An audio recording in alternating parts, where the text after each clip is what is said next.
Hey, Lowco Hoops fans. Justin Jarrett rolling into another edition of Lowco Hoops Report. Wes Kerr will be along shortly, and our friend Nate Livesey has just joined us in the green room as well. So we'll pop him in. Nate Livesey joining me on the Lowco Hoops Report late night edition because we had to move it to Wednesday night. That storm messed us all up, Nate, and I saw you over at the Cove tonight, and it was kind of a disappointing night for USCB. Although I mean, both teams played really scrappy, but Landers men were super impressive. USCB women actually held their own really well against a good Lander team. Just ran out of gas down the stretch, but the guys just, I mean, they kept scrapping back into it in the second half, but just couldn't get over the hump. But it was a really good Lander team. I was impressed with the athleticism of that squad. And then we've got Battery Creek, Buford games to talk about. Buford sweeps the night at home over Battery Creek. Two good games. We got the highlights from Buford we can look at in a little bit. Bluffton girls won by 16 at Lucy Beckham. Boys lost by 14. Buford Academy swept Colleton Prep, and Kamira Freeman put up 32. So she's averaging 34 over the last two games. Just silly. Nate Livesey, what's going on, man?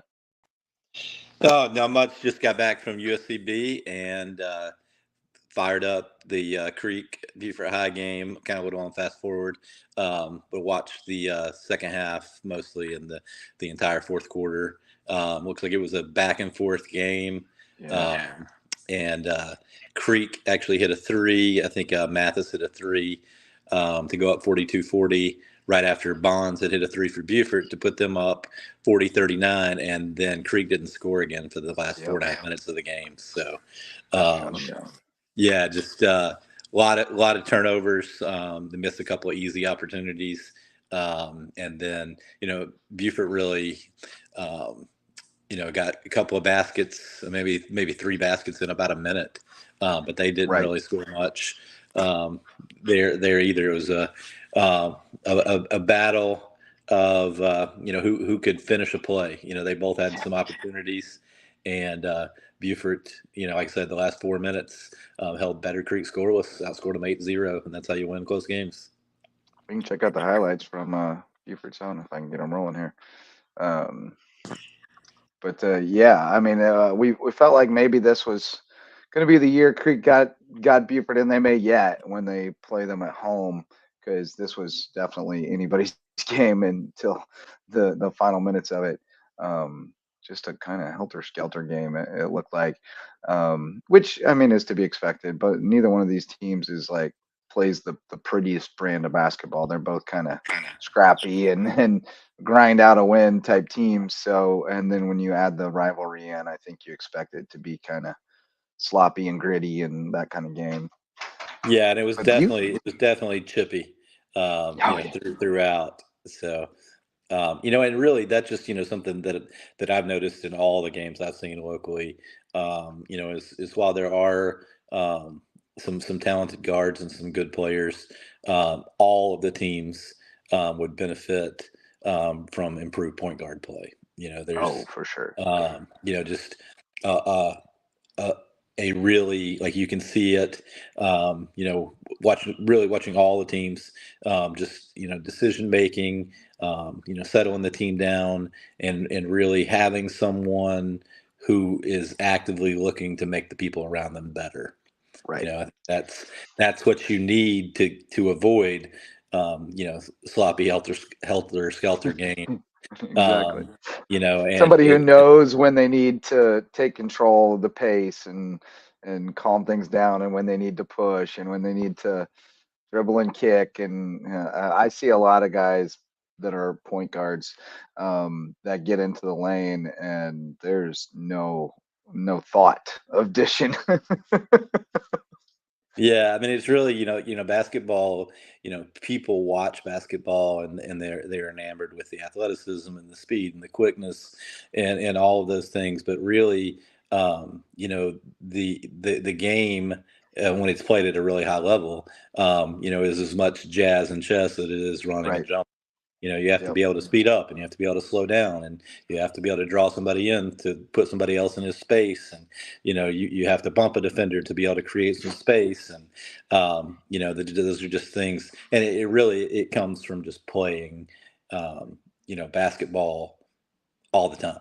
and that's really, and not just playing, but like being coached well and being put in situations where you are playing basketball the right way, and that's difficult. If everybody else is not on the same page, I don't want to put it all on the point guards, but that just really, the two games that I've seen most recently, the Bluffton Hilton Head Christian game, and then this game that I watched here, just either team or any of the four teams with really solid point guard play could have, instead of winning a game by 2, 4, or 6 points, really taken control of the game. Yeah. Oh man, Samari's not a point guard, but he can take over a game at times. The athleticism is crazy. That's his thing. Just watching him, from past seasons and the 2 times I've seen him this year, like when he is involved in the play, something is going to happen. There's gonna be a foul. There will be there's an gonna outcome. Be a basket. Yeah, there's gonna be a turnover. There's not a whole lot of just the ball moving to another place without anything happening. That's right. That's absolutely right. I do like Mathis though. He's got some dog in him. He goes hard. That's the Creek and Beaufort High both played really hard. That's there's no no doubt that they're both going after it. You can just see in these highlights we're watching. There's a lot of easy opportunities that are not being converted the first time. And then they lead to opportunities on the other end. That's a great example right there. Creek misses a shot and Beaufort High gets a layup. And if you make the shot, you get to set up your defense, and the game gets a lot easier. Yeah, it really is. Live ball turnovers are the worst thing that can happen to an offense, but bad shots or missed layups are the next worst thing, because they just put your transition defense in such a terrible position. Yeah, absolutely. Saw a lot of that from USCB tonight. Actually, just kind of poor shot selection at times, kind of rushing it, and then leading to breakouts the other way. They were kind of out of sorts tonight. They just were not really in sync. Yeah, that's the difficulty with that style. Is your offense, when you are not hitting, is going to put you in a lot of bad positions. And then I thought the biggest issue for the entire game was just their inability to rebound on the defensive end. Lander kept getting easy opportunities and kept being able to, instead of USCB getting transition shots, they were scoring on the second or third attempt. And then I thought that was the one thing, especially in the second half, when they made that 11-0 run to cut the lead to 11, I thought they were going to get themselves back in it. But the next couple of possessions, you get a basket and then you get an offensive rebound 3, and now the lead's back to 16 and you're right back to where you were before. Yeah. Yeah, it was a tough game, tough matchup for him. I think Lander had the two big 6'7" guys that were really long and athletic and could jump. That really made life hell for Marcus Overstreet. He had a tough time every time he touched the ball, and a couple of times later he was able to kick out and find guys. But he's been able to go up strong with everything and beat everybody, and he wasn't able to consistently do that tonight. He still got like 10 and 8, so it was still like a decent line, but it wasn't his kind of night. And they just, like I said, they had a bunch rim out too, like a bunch. They were halfway down and came out. It was wild, but I still, they're so much fun to watch, and they didn't stop scrapping back into it, which I liked. Wes is here. What's up, Wes? Wes was at USCB. Nate Livesey has joined us. We just watched the Battery Creek Beaufort boys highlights. Beaufort pulled out a 48-42 win.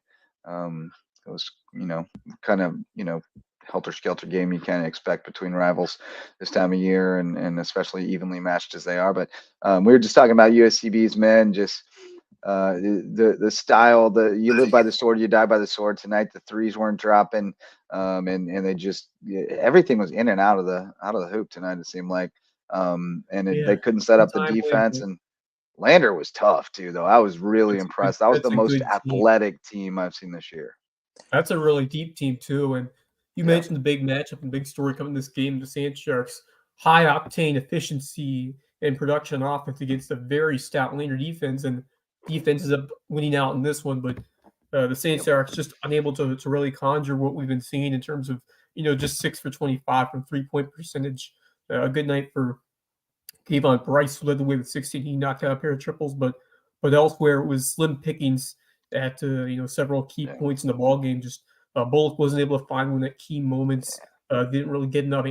Marcus Overstreet really met his match in this ball game. He was held just 10 points. He still picked up 8 boards, but you need just the explosiveness just really wasn't the same against a really strong and well coached and athletic, as you mentioned, Lander team that is looking like one of the most quality squads that we'll see in the Peach Belt. So humbling tonight for USCB, but they hung around, and there were several points where you thought maybe they cut it down to close to what, like 10, like a couple They minutes got it into to 11 twice, and once they had a free throw to try to convert a 3-point play to get it to 10, and they missed it. And then, well, 2 guys though who had came in averaging like 8 and 9 points just went lights out tonight. Yeah. The Dunn guy, he took his first shot from like 19 feet, and I was like, oh yeah, they'll let him shoot it out there all day. And then he comes and bangs a 3, and then he takes somebody to the rim, and then he just keeps banging threes.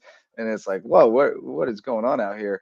So I think there was a little bit of him and Colvin both just caught fire. Yeah. And what's his season 3-point percentage? Colvin, he went 4-4, but he was like it's all 40%. He was like 40% for the year, and he lets it fly a lot. But still, like he was crazy good. He couldn't miss, and he hit the dagger the one time on the extra. And that was the one thing. Fudala was happy with the effort and the scrap and all that. He was disappointed with the rebounding, and you mentioned that, Nate. The rebounding was poor. They didn't keep, they didn't box guys out, and like you said, when they get those defensive rebounds, they're really good at looking up court and finding guys for quick transition buckets, and they didn't get those opportunities tonight because they were giving up second chances. Number 11 Legacy was really impactful on the boards, and then Noah Dunn with 12. Didn't quite get double-double, just 9 points, but Noah Dunn was feasting on the glass as well. A couple guys coming off the bench. Oh, Dunn had more than 9 points. Yeah, Dunn 15. Sorry, I'm looking at Ajiang Aguk, who had 12 rebounds. Yeah, points. Guaki was really good as well. Yeah. 10 they were the same dude. They were both like giraffes, just like so long, huge wingspans, and they both defended the rim so well. I mean, there was just nothing easy around the rim for USCB, but it was a fun game though. It's always fun. The crowd got hyped when they started inching back into it. I'll tell you what, the crowd was electric. It felt like a D1 basketball game. It was loud. I couldn't hear me and Rich. We had to talk loud to be able to hear each other because it got loud. It's a Division I atmosphere for sure. Small. It's cozy. What did you think, Nate? First time in there. Were you pleasantly surprised as we have been with the environment? Yeah, I was. I was more focused. When you guys were talking about that, I really didn't. Think much about the crowd. I was just really, really locked into watching what was happening. They're just with the matchup. Just really, what stuck out to me is, and I haven't looked at stats. Not really familiar with Lander very much, so I don't know if this is the way they normally play or if he intentionally played more players tonight than he normally does. But I thought he did a really good job of playing his bench so that the style wasn't able to wear them down. Because at some points it felt like he left subs in longer than he should have. But he definitely made a concerted effort that they were not going to get worn down, and I really think that made a difference. And the other thing is, it's so difficult. The Peach Belt is such a good league, and the other rosters are going to be so experienced and so old. When you are a 22-year-old junior and you're playing against 18 and 19-year-old freshmen, it's not the same game. Yeah, and they had I thought that trying to think of his name now, number 5, the guard, senior guard. I thought he was tremendous in the fourth quarter. Burwell, I was blanking on his name. I thought he was tremendous in the fourth quarter at just calming them down when they needed it, because they at times got baited into the mania. When USCB would get going on a run, they'd start speeding up and trying to match them when they didn't need to with the lead. But I thought Burwell was really good at pulling the reins, and I thought we saw the the benefit of the veteran guards in both games, the women's Yeah, game as well. Jackson Kelly, she just took over number in the 3. fourth Yep. quarter. That game was knotted up. Nearly, it was a 3-point game She going to the scored at fourth, will. My but God. she took over in the fourth quarter. She found a different gear, and she knew how to, when to push and when to pull back, and she was a monster on the glass too. But Yeah. I was super impressed with USCB women with the defensive effort for the first 3 quarters. They just ran out of gas in the fourth, and she torched them. But they continue to really improve defensively, and I think Tanaya Bowman is really coming along as the kind of point guard that Bursup's looking for, as well. And she got to start tonight. I was glad to see that. Bartle's still just a little off with the shot, man. She's so close to getting it locked in. But Hayward struggled tonight, and I thought that their defense was credited for that, But Yeah, um, that's a it's really strong. still win or lose every time. It's fun to go out there and to have college basketball in the Low Country, and Yeah. I'm sure you'd agree with that, Nate. I mean, there hasn't been an opportunity to just pop out to a college game close to home, so it's pretty cool to be able to do No, that. that absolutely that's terrific. I was super excited to hear that USCB was going to have a team, that they were going to be in the Peach Belt, and obviously I'm pleasantly surprised that they're going to play this way. That they're going to play fast and play fun, and Yeah. that they are. It seems like they're going to be competitive right away, because you would just imagine. That they're going to do nothing but get better as they Yeah. upgrade the talent level, and just people become more aware of the school, and the fact that they're going to play like that. I mean, you're going to Yeah. get, if that's the way you're going to play, you're going to get an exciting brand of player. Yeah. And it's going to be fun to watch, and I think that's And the especially for the perfect women's team. recipe for a fledgling program. Let's I play agree. basketball, and let's Yeah. play a style that people who maybe not love basketball will want to watch. And so I Yep. think it seems to be a perfect fit, and they have to be pleased with how things have gone so far, even with dropping back-to-back games like this. Yeah, the product has been excellent on the court, but you mentioned that women's team and some of the key injuries that they have lost for this year. I mean, they had a strong Division One experience player coming in. Unfortunately, she gets hurt, and They had that's a tough two loss.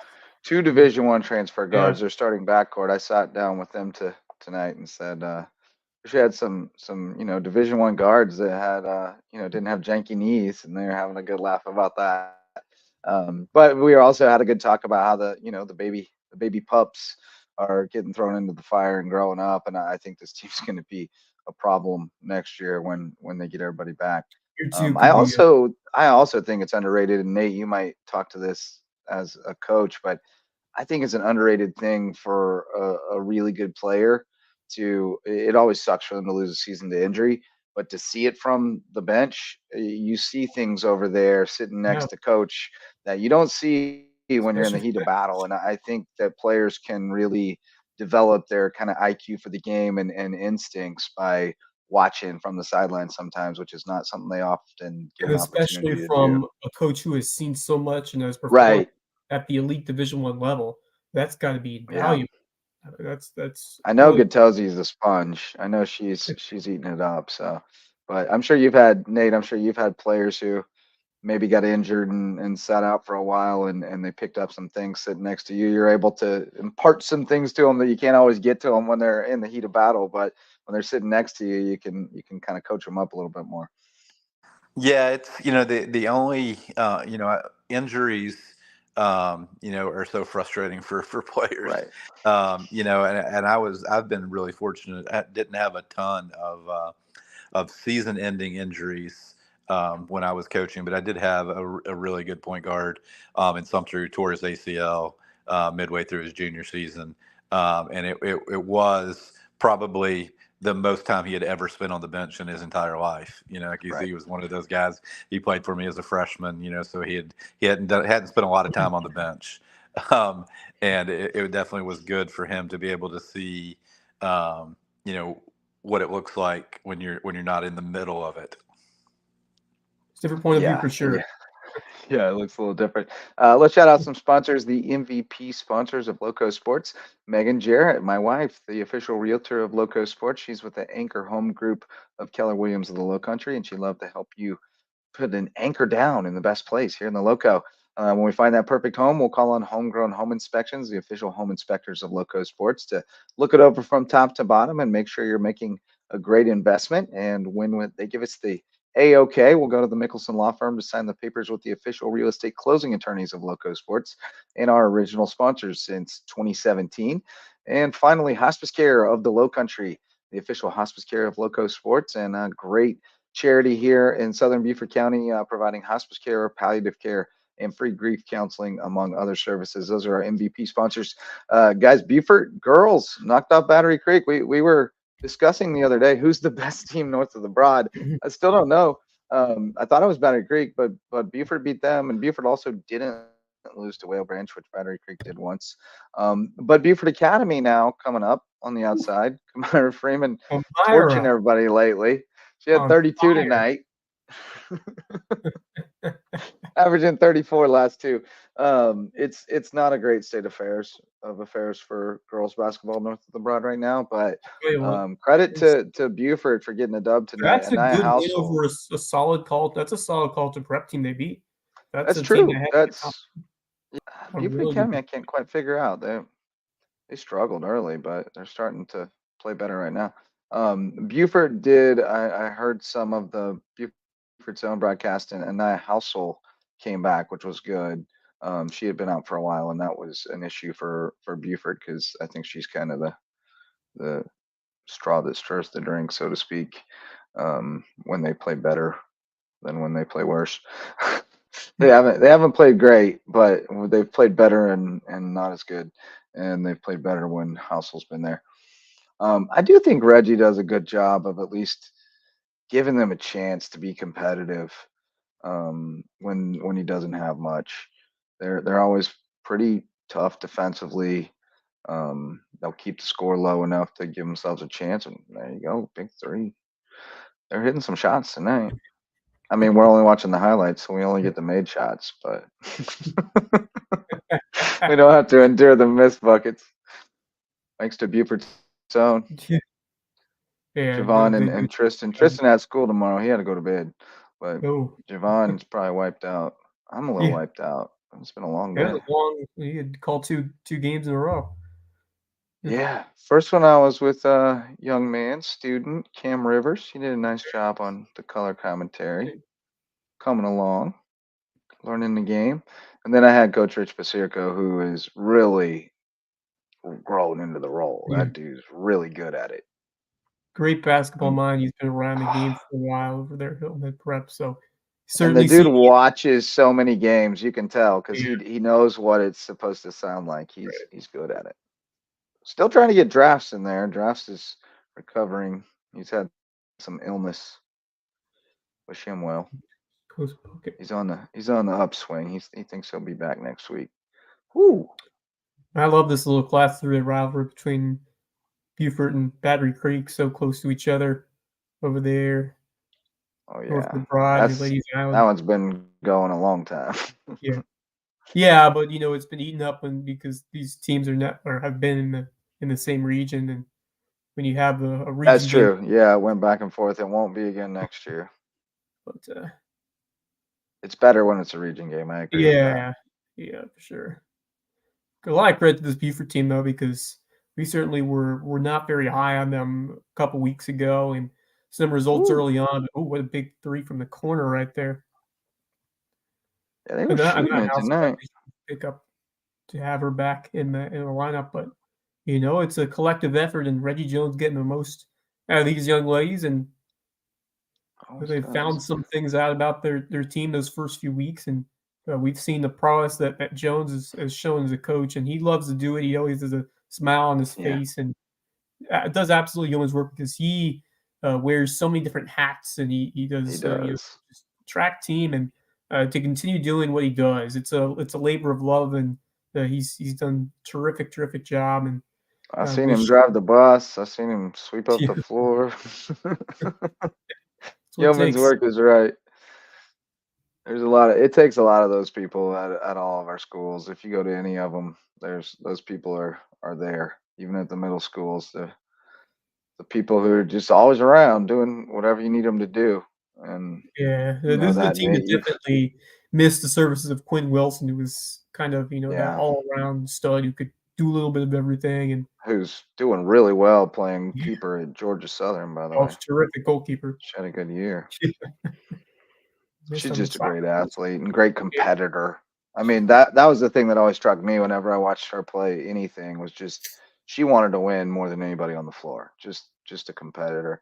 And sometimes that's enough. Like just wanting to more than the other yeah, guy will to or win other girl. just a little bit more than the rest, but Man, they were banging knocking it from down. three Yeah, tonight though. yeah, They can do that. They'll make your they can life keep up that hard. hot shooting, and they'll be in some more games. Make people's lives miserable if you can make them outside shots.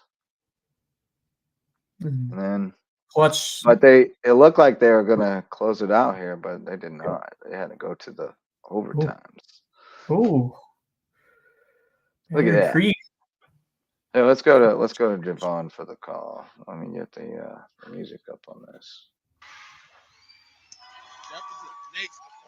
They got apparently they got fouled twice at the end of this game because unless they change the clock on this, I don't know what happened here. To They tell you get the fouled in truth, a three.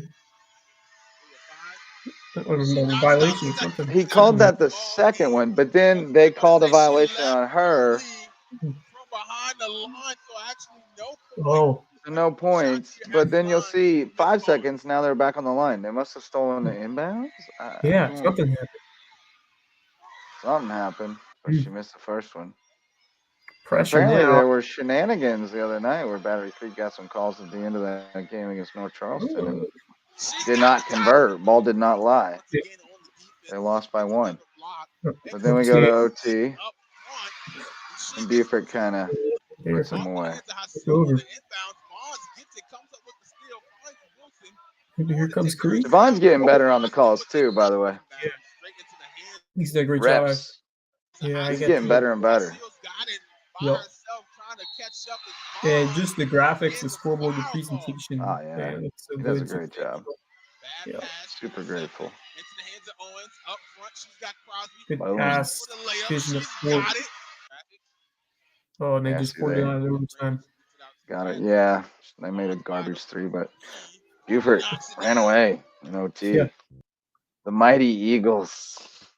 yeah, it's a quality win for Buford in a rivalry game like that. So hopefully they could build on that and try to make a surge towards the playoffs, get that top 4 spot. But it's going to be challenging with all those strong 3A squads like Hanahan and Philip Simmons. Yeah, Not going to be any easy wins. I North don't Charleston, that's a I tough. don't know if Philip Simmons or girls have been pretty good. Um, I don't know if they're as strong as they have been this year. Yeah, see, they're down this year. They're 3-9, uh, non-conference, non-region. So Yeah, it's a weird. I mean, and 4 out of 5 get into the playoffs. So right. Yeah, somebody's likely to get into the playoffs that you wouldn't expect to necessarily, just on the eye test. But right. that's how it is in girls basketball right now in the local country. But Bluffton beat Lucy Beckham girls by 16. Boys lost by 14. I think that Beckham boys team is just exceptionally coached. I think Andrew Glover does a really, really good job, and they're good. That's They're a going to really be polished. consistently good as long as he's there. They've reloaded. They're pretty tough. Yeah, really But nice win I for still Bluffton. think, yeah, nice Really win for nice. Bluffton girls. Yeah, Yeah. We were supposed to have other games tonight, but Carleton County got hit harder by the storm, and they were without power for a big chunk of the county today. So no school there, so they had to cancel their basketball games at Hilton Head as well as their wrestling match at home against May River and Lucy wish Beckham. them all the best as they.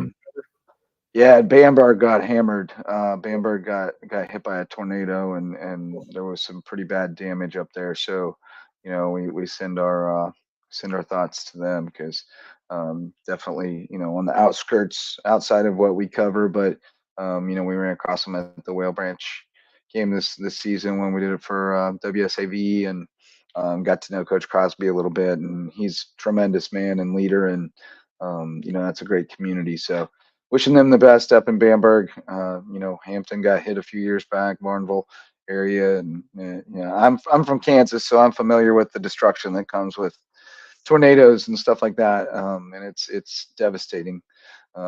So best wishes to them. Also, Ridgeland Hardyville canceled their games with Hampton. I'm not sure what happened there. It was a late thing after school. Word came out. So we got a bunch of games there. It's going to be played later that were supposed to be played Yeah, tonight. So we PBG. don't have a whole lot else to talk about tonight. Yeah, unfortunately, that Hilton and I game, which was going to be a really tight one. I think on both sides. I was really excited to see what happens in both those contests, but now those games we'll have to find another open date to play those, and it hopefully it We won't might be. get messed up again Friday too, because it Yeah, looks like we're yeah. getting another round of it on Friday. Oh boy. So I'm gonna have to strap down the trampoline this time, so I don't have to go retrieve it from the neighbor's yard again like I did today. Goodness. But let's shout out some more sponsors, varsity sponsors. DDS Web Design, building, hosting, and maintaining websites for businesses and nonprofits that get you found online, so you can get results and do more. As you can find them at ddshhi.com. We've also got the Parker Law Group, serving legal needs across Colleton, Jasper, and Hampton counties, and helping us continue to shine a light on more student athletes and teams across the Lowco. And the Reverence Wrestling Club, the presenting sponsor of the Lowco Grind, our wrestling podcast, and going to be folding in some MMA and other combat sports as well with our friends over at the Foundry over in Beaufort.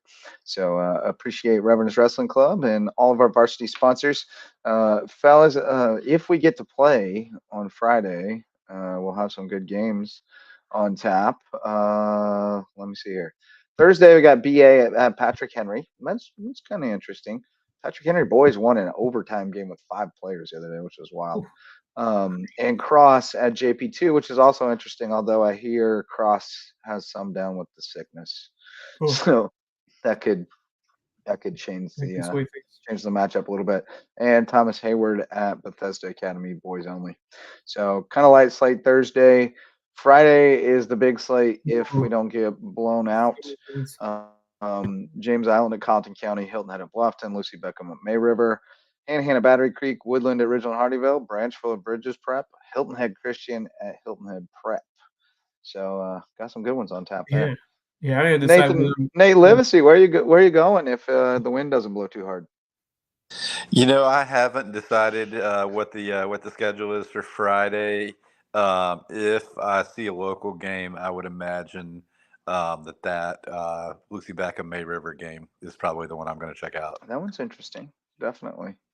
You seen Bridges yet? Yeah, that's a good test, kind of see where May River's at, especially that guys team. Yeah, it is. I want to see Beckham too. I want to see Beckham in person. That's going to tell us a whole lot about how good this May River team can really be if they can hang with Lucy Beckman after what they did against Bluffton. It's a quality team in that region. So, but man, it's a great. Hopefully, we will keep all the games on tap and fingers crossed that we get a full slate of basketball. But no we got wind outs. WHHI, Marcus Walsh on the call over in Sea Pines, Hilton Head Christian Academy, and Hilton Head Prep. Always delivers, especially on the guys' side, and that student section is always going to be hyped for that one. They travel well. Hilton Head Christian Academy fans, they travel well. They always show out. They do. Well, they travel everywhere though. Like they go get they go pregame somewhere before the game wherever they go. Hilton Head Prep I think does that too. But Livesey, have you seen Bridges, boys? I have not. Yeah, they're interesting. They're talented. They're talented now. Trying to find a home game against good competition to go check them out. Yeah. Did anybody see? Friday, did May River and James Island play tonight? No, they did not. That got bumped to like the end of the season, I want to say. Okay. I think that one got rescheduled on the last day. of the season. Oh, that'll make If it I'm not interesting with all mistaken. the convoluted scheduling and the region finishes and everything. I could be wrong, but I thought that was the one that I saw got bumped to like February 10th. Yep, that's right. February 10th. Yeah. James Island. That's obviously coaches didn't reschedule that one because I know the coaches would rather have played it tonight instead of having to dump it Yeah. at the end of the season. Well, the girls coach is the AD, interim AD. So I wonder if I I guess know I was talking to the Cane Bay coach tonight at the USCB game, and he said that they had to move their game to the end of the season as well because of a wrestling match at the school. So I wonder if May River had. see that's what I was wondering. Yeah, that's what I was Uh, wondering about James Island too. I wonder That's if they what had a happened with wrestling match tonight. Boston girls in the playoffs last year, where they had to move their home. They had to Well, play yeah, May because they River. were. But Yeah, that I'm was gonna a have to different cut my deal. That's not like mic before I talk Right, about that. right, because that kind of came up. It was a postseason game. That was a little different. that's a different deal because you knew those dates in advance. That wasn't like a Right. weather thing. Yeah. That was I mean, you know, Bumping a home playoff game for something you yeah, scheduled is not a good look. uh, not great, not great, not great. That happened to me in Sumter, yeah. and the local media did not help me out because they covered it so much that they required a comment from me, and that was not the best. You would have rather not made that comment publicly, Well, because no, you I would have ain't rather got made nothing nice to much say. more of a comment. But Oh well, I yeah, that thought too. what I said was terrifically um, edited. Not everyone agreed. Fair enough. We all have our our dogs in the hunt, our dogs in the fight. But all right, guys. Well, let's shout out our Loco Booster Club and call tonight a little early tonight since we got a late start and didn't have quite as much of a slate as we expected. Loco Booster Club. We got Court Lifestyle Pros, Daniel and Debbie Court will help you find your way home to the Loco. They're low country natives selling the Loco lifestyle on Hilton Head Island. Barefoot floor care of the Low Country. Chris Odom will get your floors so clean your feet will thank you, unless they're dirt floors. Prime IV Hydration and Wellness now open in Belfair Town Village. I'm parched. I need to go over there and see Max and get juiced up, and you should too. Rooted Living Wellness. Dr. Ambrose Cole is the guy. He'll crack you up, get you feeling right, mind, body, and soul. And Eagle Creations, a great place for your promotional items, your custom apparel, your gift baskets. I got all kinds of stuff over there on Argent Boulevard. And Jay's Barbershop, great place to get a haircut, great place to hang out, listen to the conversation, and grab some tacos on your way out in downtown Ridgeland. We love Jay's Barbershop and all of our Loco Booster Club members. And all right, fellas. Well, I think we're going to call it a night. But anything else, Wes? Any parting thoughts for Yeah, you? I wanted to bring up the Hilton and Bluffton game. We don't get a chance to talk about that one because, man, I expect the Bluffton girls to, take control with Dequayer. That team's really starting to.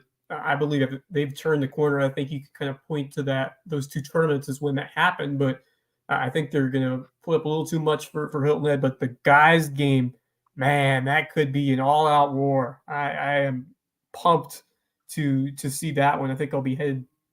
Although I'm not sure you'll be headed. Did you tell me where you're going on Friday? I have to kind of make. I usually let you. Yeah, Take because the first crack, I'm fill in the gaps. the schedules didn't do me any favors because they put the two rivalry games on the same night, Hilton Head Bluffton and Prep Christian Academy. So. Yeah, absolutely. I mean, Prep's right around the corner from your house. Yeah, Bluffton's right around the corner from I'm my house. fine with either, but that might make sense, but we'll figure it out. okay. Regardless, we'll have Marcus Walsh over there on the south end as well. So, But I and, mean, two and Nate's teams. making You his way saw to May River. the Spider-Man meme. Was that the one you showed? Yeah, Spider-Man. Yeah, that was Bluffton and that was Bluffton and Hilton Head, wasn't it? Yeah, We did that it about. was. Yeah. That's going to be a fun matchup, definitely. Yeah, because Coach Gabriel felt like they're very similar. Nate, any parting thoughts for the evening?